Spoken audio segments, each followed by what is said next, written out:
प्यारे बच्चों, मैं मनोज आपका अपने YouTube चैनल लर्निंग पॉइंट पे बहुत बहुत स्वागत करता हूं।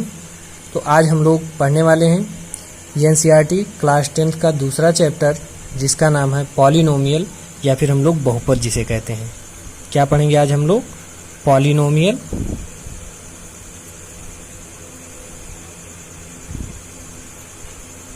या हिंदी में इसको कहा जाता है प्यारे बच्चों बहुपद।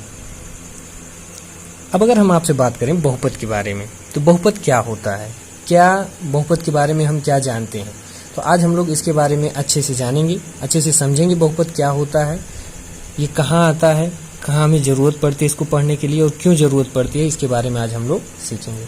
तो सबसे पहले अगर मैं आपसे बताऊं प्यारे बच्चों, तो बहुपद की आप डेफिनेशन लिख सकते हैं कि बहुपद किसे कहते हैं। तो आप लिख सकते हैं 2 1 लिखें पहले, 1 या 1 से अधिक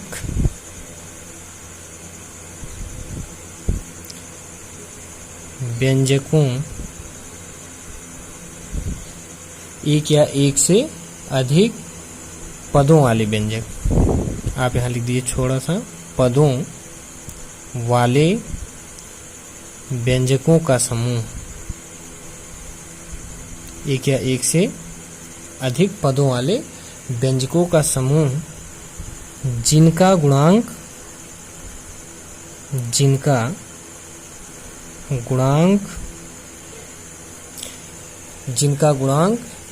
0 से बड़ा हो। जिनका गुणांक क्या होना चाहिए? 0 से बड़ा होना, अर्थात जिनका गुणांक आप सीधे लिख सकते हैं 0 ना हो,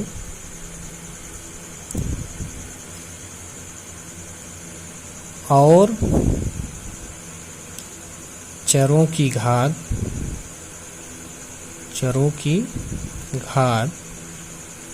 ऋणात्मक ना हो। क्या ना हो? ऋणात्मक ना हो, बहुपद कहलाते हैं। बहुपद कहलाते हैं। अब प्यारे बच्चों, हम आपसे बताएं व्यंजक क्या होता है। व्यंजक के बारे में अगर हम आपसे बात करें, तो व्यंजक को अगर हम समझना चाहें तो प्यारे बच्चों, व्यंजक क्या होता है? चर और अचर का एक सम्मिलित रूप होता है। जैसे हम आपको बताएं, यहाँ देख लीजिए, दूसरे पेज पे हम बता देते हैं। जैसे हमने यहाँ पे लिख दिया कोई व्यंजक 3x। अब ये देखिए, ये एक व्यंजक है, हमने लिख दिया 3x² + 5x। यह भी एक व्यंजक है, बीजीय व्यंजक है। अब ये व्यंजक अब क्या होता है? ये पदों से मिलकर के बना होता है। अच्छा, पद क्या होते हैं? ये जो प्लस होता है यही पदों को अलग करता है, प्लस या माइनस। जैसे हमने एक और लिख दिया, हमने लिख दिया 5y - 3x, ये हो गया। अब देखिए, ये द्विचर वाले व्यंजक हो गए, तो ये माइनस है, ये देखो यहाँ प्लस है। जैसे यहाँ पे हमने और लिख दिया अभी 5x², जैसे हमने एक और लिख दिया 7y² - 3y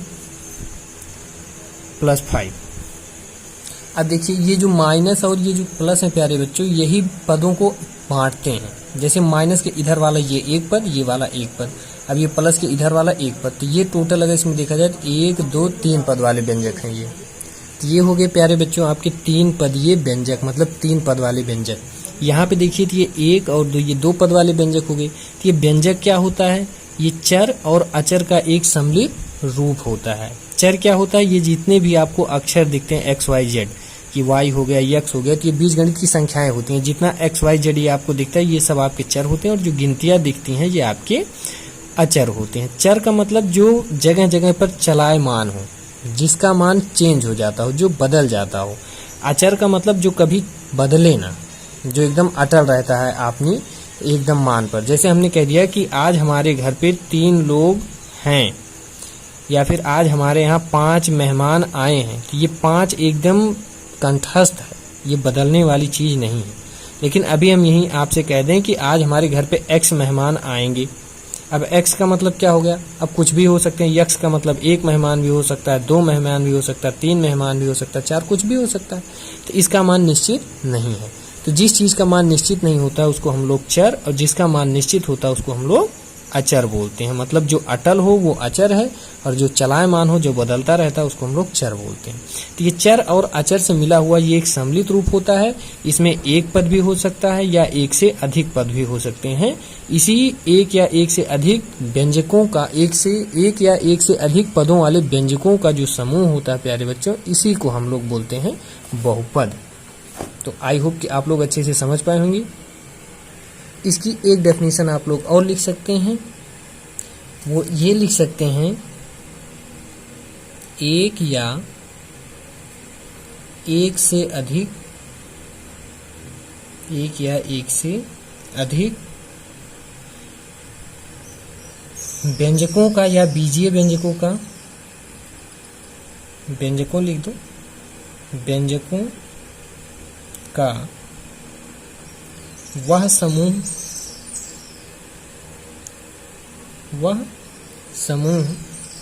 जिनके चर का गुणांक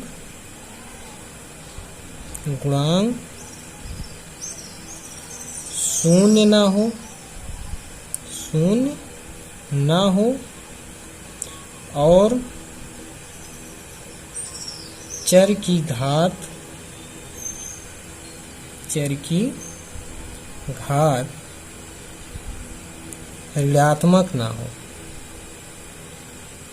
ऋणात्मक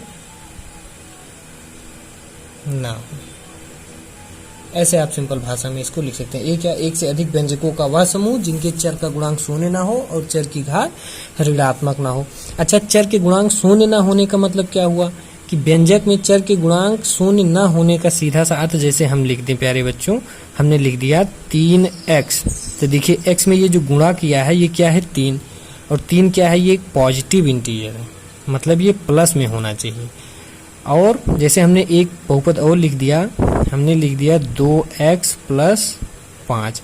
अब देखिए इसके चर का जो यहाँ पे गुणांक है वो निगेटिव हो गया, -2 हो गया, लेकिन 0 नहीं होना चाहिए। मतलब पॉजिटिव इंटीजर हो जाए, नेगेटिव इंटीजर हो जाए, लेकिन 0 ना हो। कि आप ऐसा कोई बहुपद लिख दीजिए 0x। अब ये 0x का मतलब ये तो 0 हो गया, ये पूरा पद ही हमारा खत्म हो जाएगा, तो ये पद को हमारे रिड्यूस कर देगा। तो इसीलिए हमारे पद का जो गुणांक होना चाहिए ये हमारे वो कभी भी 0 नहीं होना चाहिए। और इनके जो वेरिएबल्स होते हैं इनकी घातें निगेटिव नहीं होना चाहिए। जैसे कहीं ऐसा नहीं होना चाहिए कि 3x की घात -2 + 5x, ऐसा कुछ। अगर एक भी घात निगेटिव, जैसे इसकी घात कुछ नहीं तो 1 है, लेकिन एक जगह देखिए इसकी घात क्या है, -2 है। अगर -2 लिखा जाए तो इसका मतलब इसकी घात क्या हो गई, -2 का मतलब क्या हुआ कि ये आपका निगेटिव हो गया -2, और घात कभी ऋणात्मक नहीं होनी चाहिए। ये हमारे बहुपद को शो नहीं करेगा, ये हमारा बहुपद नहीं हो सकता है।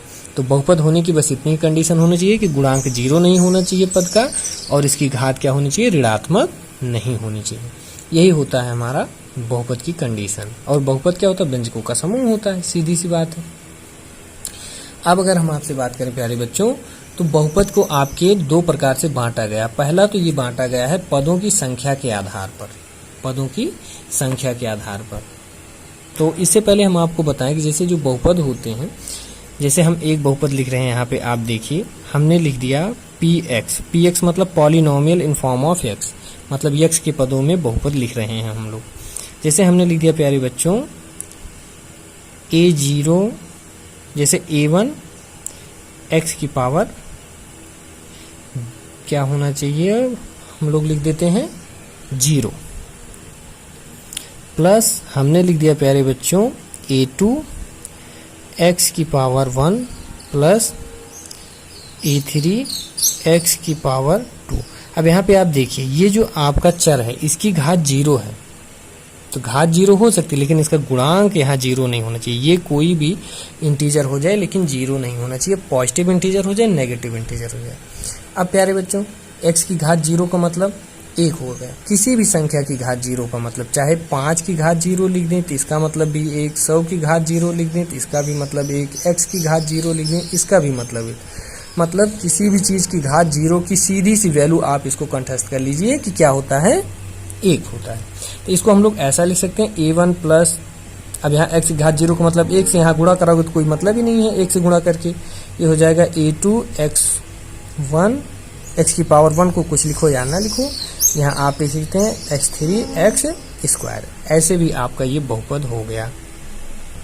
तो हम लोगों ने सीख लिया प्यारे बच्चों बहुपद क्या होता है। एक या एक से अधिक व्यंजकों का वह समूह जिनके चर का गुणांक क्या होना चाहिए, शून्य नहीं होना चाहिए, ठीक, और चर का जो घात हो वो ऋणात्मक ना हो। तो इस प्रकार से प्यारे बच्चों जो आपका बहुपद है ये 3 भागों में बांटा गया है। बहुपद के कितने पार्ट हो जाते हैं, ये 3 पार्ट हो जाते हैं। पहला इसका जो बंटवारा किया गया है पॉलिनोमियल का,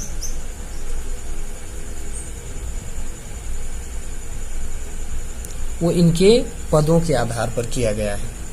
तो पदों के आधार पर अगर हम आपसे बात करें बहुपद के प्रकार, पदों के आधार पर बहुपद के प्रकार, अब यहीं से आपका शुरू होता है प्यारे बच्चों जो आपकी जानकारी की चीजें होती हैं जो आपके एग्जाम में आने वाली हैं। तो पहला होता है डियर स्टूडेंट एक पदीय व्यंजक, एक पदीय बहुपद जिसको आप कहते हैं, एक पदीय बहुपद, एक पद वाला बहुपद जिसमें सिर्फ क्या हो, एक पद हो। इसको इंग्लिश में बोला जाता है डियर स्टूडेंट मोनोमियल। क्या बोलते हैं इसको, मोनोमियल,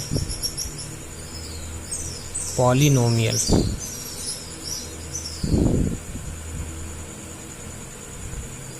मोनोमियल पॉलिनोमियल का मतलब क्या हुआ कि एक पदीय बहुपद, एक पदीय बहुपद। और दूसरा क्या होता है, अभी हम इसको आपको समझाते हैं कि एक पदीय, द्विपदीय और त्रिपदीय होता क्या है। इसको जब तीनों का उदाहरण देंगे तब आप समझ पाएंगे। तो प्यारे बच्चों दूसरा हो जाएगा आपका द्विपदीय बहुपद। इसको इंग्लिश में बोलते हैं प्यारे बच्चों बाइनोमियल, बाइनोमियल पॉलिनोमियल। पूरा इसका नाम यही लिखना आप लोग, पॉलिनोमियल। और फिर आपका थर्ड नंबर आ जाता है डियर स्टूडेंट त्रिपदीय, त्रिपदीय बहुपद, त्रिपदीय बहुपद। इसको बोला जाता है ट्राइनोमियल।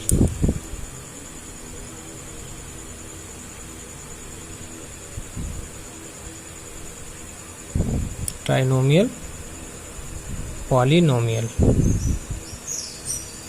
Trinomial, polynomial. अब आपको हम कुछ उदाहरण लिख रहे हैं प्यारे बच्चों। जैसे एक पदीय बहुपद में आपका हो गया, हमने लिख दिया 3x, हमने लिख दिया एक बहुपद 5x, हमने लिख दिया 6y, हमने लिख दिया -7y। द्विपदीय में हमने लिख दिया प्यारे बच्चों, जैसे हमने लिख दिया 3x² + x, हमने लिख दिया 4y² -3, हमने लिख दिया 3x² + 5। और त्रिपदीय बहुपद में हम लोगों ने जैसे लिख दिया प्यारे बच्चों 5x³ + 2x² -3, और जैसे हमने लिख दिया 8y³ + 3y² -2। अब इसमें आप लोग देखिए प्यारे बच्चों, तो इसमें कितना पद है, सिर्फ एक पद है। अच्छा, पदों का बंटवारा जो होता है ये कहाँ प्लस और माइनस से होता है। तो यहाँ देखो जैसे प्लस लग गया तो इधर वाला एक पद हो गया, इधर वाला एक पद, तो इसमें देखो 2 पद हैं। द्विपदीय का मतलब ऐसा बहुपद जिसमें 2 पद होते हैं, जिसमें 2 टर्म हो। अब इसमें देखिए माइनस लग गया तो इधर वाला एक पद हो गया, इधर वाला एक पद हो गया, तो ये भी 2 पद हो गया। इसमें देखिए प्लस लग गया, एक पद इधर का, एक पद इधर का, तो ये भी 2 पद वाले हुए। तो ये जितने भी व्यंजक आपको दिख रहे हैं ये 2 पद वाले हैं। तो ऐसे व्यंजक जिसमें 2 पद पाए जाते हैं उनको द्विपदीय बहुपद कहा जाता है। इसी तरीके से यहाँ देखिए 1 2 3 पद हैं, 1 2 3 पद हैं। तो ऐसे व्यंजक जिसमें 3 3 पद पाए जा रहे हैं इनको त्रिपदीय बहुपद कहते हैं। अब इसमें तो एक ही पद है, तो क्या प्लस क्या माइनस, ये आपका एक पदीय व्यंजक होता है। अच्छा, बीच में कोई साइन नहीं, यहाँ गुणा होता है, तो जहां तक गुणा भाग रहेगा वहां तक आपका एक पदीय वाला व्यंजक माना जाएगा, एक ही पद माना जाता है। जहां प्लस माइनस लगते हैं वहीं से आपके पद ये अलग होने लगते हैं। तो जहां तक ये गुणा या भाग रहेगा वो पूरा आपका एक ही पद रहता है। जैसे हम आपको एग्जाम्पल के लिए बता दें, यहाँ आप देखिए हमने लिख दिया 5x गुणे 3y प्लस 5, प्लस नहीं यहाँ भाग कर देते हैं हम लोग, भागे 5। तो आप क्या देख रहे हैं प्यारे बच्चों कि यहाँ पर कहीं भी प्लस या माइनस नहीं है, तो ये आपका एक पदीय बहुपद है। कैसा बहुपद है? एक पदीय बहुपद। और अगर यहीं पर हम लोग ऐसा लिख दिए होते 5x माइनस 3y प्लस 5, तो ये देखिए ये माइनस लग गया, इधर का एक एक पद सेपरेट हो गया, ये प्लस लग गया, अब ये पदों को सेपरेट कर दिया, इधर का दूसरा पद, इधर का दूसरा पद, तो 1 2 3, अब ये आपका हो जाएगा ट्राइनोमियल। क्या हो जाएगा? ट्राइनोमियल, मतलब त्रिपदीय बहुपद हो जाएगा ये आपका। इस तरीके से बहुपदों का बंटवारा पदों के आधार पर किया गया है। अच्छा, अगर 3 से ज़्यादा हो गए या 2 से ज़्यादा हो गए तो उनको सबको हम बहुपद ही ले लेते हैं, सिर्फ यही 3 तक इनके नामों को लिया गया है। बाकी जनरली जितने भी आपके एक्सप्रेशन आपको दिखेंगे, जितने भी व्यंजक आपको दिखेंगे, जैसे हमने 3x प्लस 5y लिख दिया, 6 माइनस 3x स्क्वायर। अब देखिए इसमें इतना सारा पद है, 1 2 3 4, अब इसमें 4 पद हो गए, तो इनको जनरली हम लोग बहुपद ही कह लेते हैं, इनके लिए कोई खास नाम नहीं बनाया गया है। तो इस तरीके से हम लोग ये बहुपद को पदों के आधार पर बांटा गया है। प्यारे बच्चों, आइए अब हम लोग आगे चलते हैं। हम लोगों ने देखा कि जो बहुपद होता है वो पदों के आधार पर कैसे डिवाइड किया गया है। अब हम लोग पढ़ने वाले हैं प्यारे बच्चों कि अगली बार जो घातों के आधार पर बहुपद का कैसे विश्लेषण किया गया है, अर्थात घातों के आधार पर बहुपदों का बंटवारा। घात के आधार पर बहुपद, अर्थात घातों के आधार पर बहुपद क्या होते हैं, इनके बारे में अब हम लोग जानेंगे। घातों के आधार पर प्यारे बच्चों, जैसे पहला हो जाता है आपका रैखिक बहुपद। क्या हो जाएगा आपका? एक रैखिक बहुपद, इंग्लिश में इसको बोलते हैं लीनियर पॉलिनोमियल। क्या हो जाएगा? Linear polynomial. अब लीनियर पॉलिनोमियल का मतलब क्या होता है प्यारे बच्चों, इसको आइए हम आपको समझा देते हैं। जैसे हमने कोई बहुपद लिख दिया 3x प्लस 2, ये एक बहुपद है आपका। अब इसमें आप देखिए जो आपका ये चर है इसकी घात कितनी है? 1 है, तो इसकी मैक्सिमम घात ही 1 होनी चाहिए। मतलब ऐसा बहुपद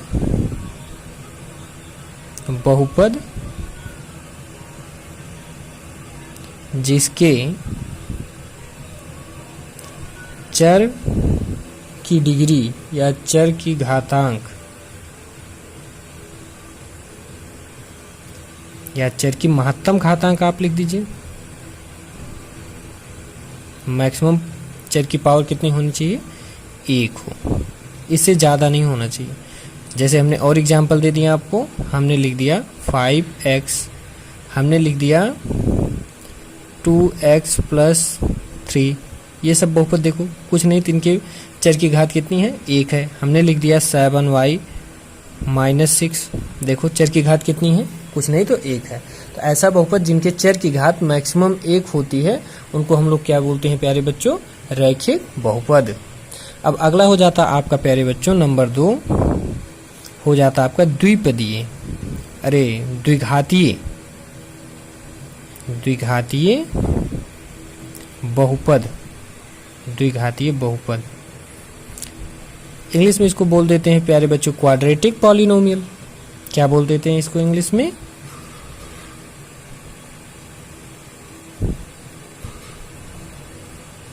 क्वाड्रेटिक पॉलिनोमियल। ये हो गया आपका क्वाड्रेटिक पॉलिनोमियल, मतलब द्विघातीय बहुपद। अब इसका उदाहरण अगर मैं आपको दूं प्यारे बच्चों, तो इसका एग्जाम्पल हो जाएगा आपका, जैसे हमने लिख दिया 3x² प्लस 5, हमने लिख दिया प्यारे बच्चों 2y² माइनस 3y प्लस 2, हमने लिख दिया प्यारे बच्चों 9x² माइनस 6।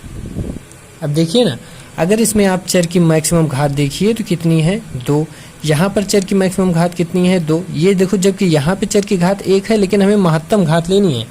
ऐसा बहुपद या फिर ऐसा बहुपद हम बोल सकते हैं जिनके चर की महत्तम घात कितनी होती है 2, इनको हम क्या बोलते हैं, द्विघातीय बहुपद।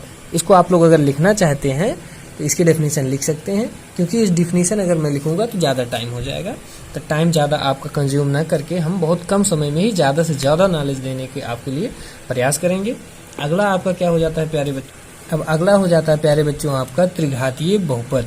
इसको बोलते हैं क्यूबिक पॉलिनोमियल, क्यूबिक पॉलिनोमियल। अब क्यूबिक पॉलिनोमियल का मतलब आप हिंदी से भी वैसे ही समझ रहे होंगे, इंग्लिश से भी समझ रहे होंगे। ऐसा बहुपद जिसके चर की महत्तम पावर कितनी हो, मैक्सिमम घात कितनी हो, 3 हो। जैसे हमने लिख दिया 3x³ प्लस 5, हमने एक बहुपद लिख दिया 2x³ माइनस 2x माइनस 5, हमने लिख दिया प्यारे बच्चों 2y³ minus 5y² plus 3y minus 7। देखिए ना, इतना बड़ा बहुपद है, लेकिन इसकी देखो मैक्सिमम घात कितनी है, 3 है। यहाँ देखिए मैक्सिमम घात कितनी है, 3 है। यहाँ देखिए मैक्सिमम घात कितनी है, 3 है। तो ऐसा बहुपद जिसके चर की मैक्सिमम महत्तम घात 3 होती है, जिसकी मैक्सिमम पावर या फिर डिग्री आप बोल सकते हो, जिस बहुपद की डिग्री या फिर जिस पॉलिनोमियल की डिग्री 3 हो, उसको हम लोग क्या बोलते हैं, त्रिघातीय बहुपद। इतना ही होता है ये आपका बहुपद। आगे आइए हम लोग चलते हैं प्यारे बच्चों, सीखते हैं कॉफिशिएंट क्या होता है। तो डियर स्टूडेंट, अब हम लोग जानेंगे कॉफिशिएंट क्या होता है।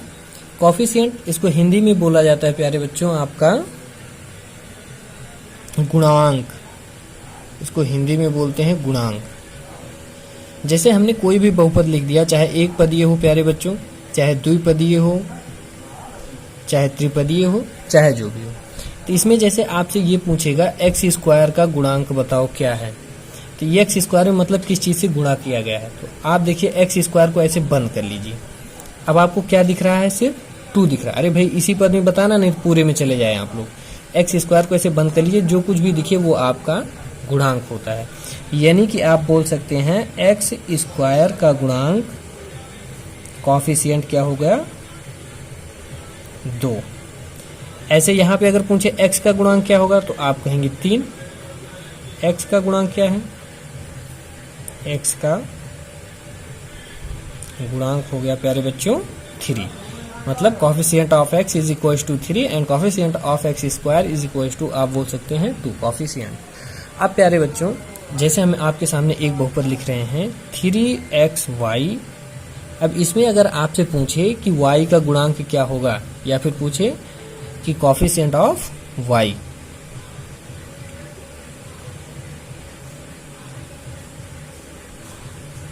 कॉफिशिएंट ऑफ y, तो आप लोग क्या बताएंगे। आपको सिंपली बस कुछ नहीं करना है, ऐसे y को आप बंद कर लीजिए, जो कुछ भी दिखे वो उसका आप गुणांक होता है। तो इसका मतलब coefficient of y is equal to आप 3x लिखेंगे, नहीं तो आप सिर्फ 3 बताएं। समझ में आ रही ना हमारी बातें। अभी यहीं पर आपसे पूछे कॉफिशिएंट ऑफ x क्या होगा, तो यहाँ पे x आप बंद करिए, तो इधर 3 और y दोनों होगा। तो आपका कॉफिशिएंट ऑफ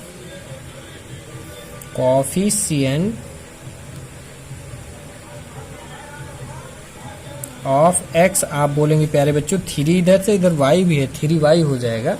ये आपका कॉफिशिएंट 3y हो जाएगा। तो प्यारे बच्चों, अब आज हम लोग सीखने चल रहे हैं आगे कि जीरोज ऑफ पॉलिनोमियल, या फिर हिंदी में बोला जाता है बहुपद के शून्यक। बहुपद के शून्यक या फिर जीरोज ऑफ पॉलिनोमियल क्या होता है। तो हम आपसे बोले प्यारे बच्चों, जैसे हमने ये कोई पॉलिनोमियल लिख दिया px इज इक्वल टू, ये लिखने का तरीका होता है polynomial in form of x, मतलब x के पदों में बहुपद लिख रहे हैं हम लोग। जैसे हमने लिख दिया प्यारे बच्चों 3x 3x माइनस 6, ये एक बहुपद हो गया आपका। अब आप बताइए कि यहाँ पर x कौन सी ऐसी वैल्यू ले ली जाए जिससे हमारा बहुपद पूरा शून्य हो जाए, मतलब 0 हो जाए। तो बहुपद 0 कब होगा? जैसे अभी हम आपसे बोलें कि यहाँ पर हम x इज इक्वल टू 1 ले रहे हैं, तो देखो यहाँ पे क्या हो जाएगा, 3 गुणे 1 माइनस 6, मतलब 3 एकम 3 और 6 में से 3 गया तो ये हो जाएगा आपका आंसर -3। आपके बहुपद का मान -3 हुआ, शून्य नहीं हुआ ना। चलो हम लोग 2 लेते हैं, तो px की जगह पर अब की बार हम लोग 2 ले लेते हैं। तो 2 लेंगे तो क्या हो जाएगा यहाँ पे आपका, देखो संतुष्ट कराएंगे इसको, 3 इंटू एक्स की वैल्यू 2 हो जाएगी -6। देखो 3 2 जा आपका हो गया प्यारे बच्चों 6, और ये -6, देखो +6 -6 कट के हो गया 0। मतलब आपका जो पॉलिनोमियल है ये 2 पर क्या हो गया, 0 हो गया। तो यही जो x के जिस वैल्यू पर आपका पॉलिनोमियल 0 हो रहा है प्यारे बच्चों, यही x का मान ही इसका शून्य कहलाता है, बहुपद का शून्य कहलाता है। यानी कि x बराबर हमने क्या लिया था, 2। x बराबर 2 क्या हुआ, आपके बहुपद px 3x माइनस 6 का क्या है, शून्यक है, जीरोज है। बस यही आपको शून्य जानना है। मतलब x के या फिर वेरिएबल के कौन से मान पे हमारा जो बहुपद है वो 0 हो जाएगा, वही मान जो होता है x का या वेरिएबल का y का जो भी रहा होगा वही हमारा शून्यक होता है। जैसे हम एक बहुपद और लिख रहे हैं प्यारे बच्चों, अब की बार हम लिखेंगे y के फॉर्म में बहुपद। हमने लिख दिया प्यारे बच्चों 6y² और -24। अब देखिए आप, अब y के कौन से मान के लिए आपका व्यंजक 0 होगा, तो आप अगर y बराबर देखिए यहाँ पर 2 ले लीजिए। देखो 6 गुणे y का मान 2 का वर्ग -24, तो ये देखो क्या हो जाएगा, 2 का वर्ग मतलब 4, 2 दूनी 4 6 24 हो गया, -24 0 हो गया ना आपका बहुपद। देखो तो कौन से मान पे, 2 पे, मतलब y बराबर जब हम लोगों ने 2 रखा, y की जगह पर देखो 2 रखा तो हमारा बहुपद क्या हुआ, 0। तो y बराबर 2 क्या है, ये हमारे बहुपद का शून्यक है, मतलब 0 है। ठीक, यही हमारा क्या है, व्यंजक बहुपद का 0 है या फिर शून्यक आप बोल सकते हैं। अब आपको एक चीज हम और बता दें प्यारे बच्चों, यही जो आपका शून्यक लिखा रहता है, यही शून्यक के कई नाम होते हैं। जैसे इसी शून्यक को ही बोला जाता है रूट, हम लोग रूट भी इसी को बोलते हैं। यही शून्यक ही हमारा सॉल्यूशन होता है, आंसर भी यही होता है।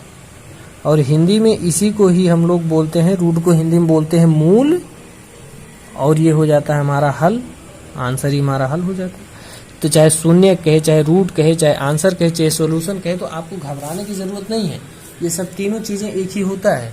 मतलब y इक्वल टू ये जो हमारा आंसर आता है यही हमारा हल होता है। जैसे हम लोग समीकरण हल करते थे, देखो हम आपसे बोले जैसे हमारे पास कोई नंबर लिखा गया 3x और +6, ये कोई बहुपद है। अगर आपसे कहे इसका शून्यक बताओ हल करके, तो आप हल कैसे करते थे, जैसे आप समीकरण हल करते थे। आप कुछ नहीं करना है, अगर इसका शून्यक पता करना है तो आपको सीधे इसको 0 के बराबर कर दो।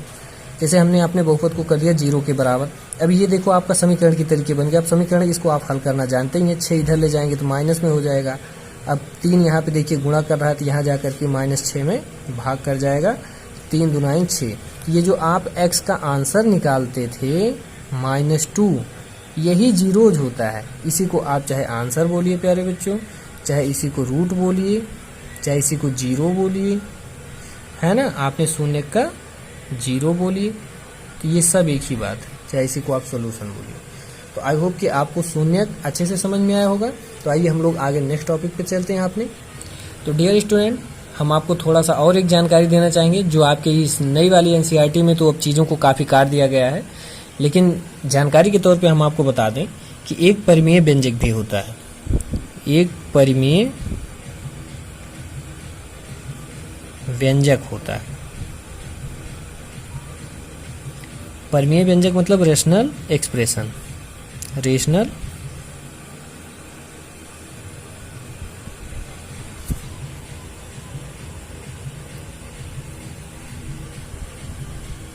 एक्सप्रेशन। अच्छा, ये परिमेय व्यंजक क्या होता है?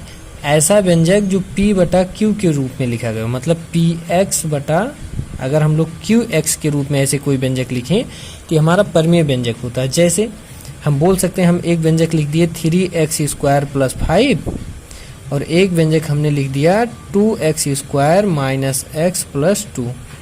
अब ये देखिए अंश बटा हर के रूप में, मतलब एक व्यंजक ऊपर है और एक व्यंजक नीचे है। अंश बटा हर के रूप में ऐसे जो व्यंजक लिखे रहते हैं इनको हम लोग प्यारे बच्चों बोलते हैं परमीय व्यंजक। अच्छा, अब हम थोड़ी सी आपको रिवीजन करा देते हैं जितना अब तक हम लोगों ने पढ़ाया। तो पहले हम बताएं प्यारे बच्चों, बहुपद किसे कहते हैं। तो बहुपद ऐसा बीजीय व्यंजक होते हैं जिनका ये गुणांक 0 नहीं होना चाहिए और इनकी पावर जो होनी चाहिए वो 0 नहीं होनी चाहिए, मतलब पावर 0 हो सकती है लेकिन 0 के अलावा और कुछ भी निगेटिव, मतलब जैसे 0 के अलावा निगेटिव नहीं होना चाहिए, इसके अलावा कुछ पॉजिटिव हो जाते हैं, 0 भी हो सकता है लेकिन इसका गुणांक कभी 0 नहीं होना चाहिए।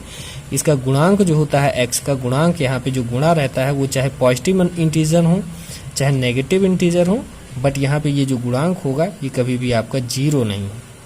और यहाँ पे x की जो पावर होनी चाहिए, यहाँ की जो पावर होगी वो नेगेटिव नहीं पावर होनी चाहिए, नेगेटिव पावर नहीं होनी चाहिए, वो पॉजिटिव पावर होनी चाहिए हमेशा। ये हो गया। तो प्यारे बच्चों, हम लोगों ने बहुपद के बारे में पढ़े।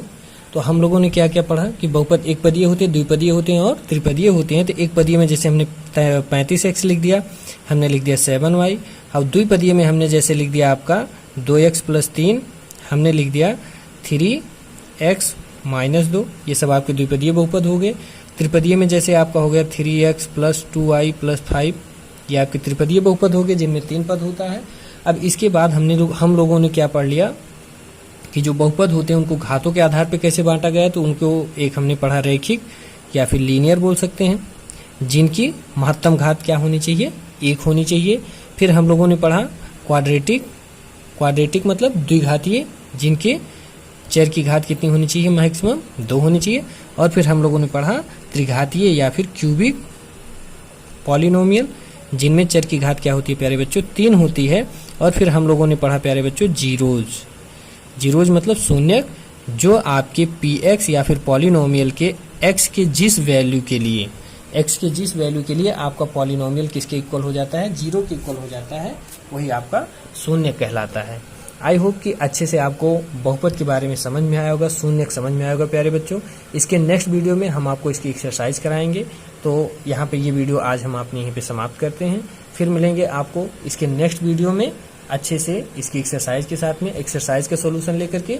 तब तक के लिए जय हिंद।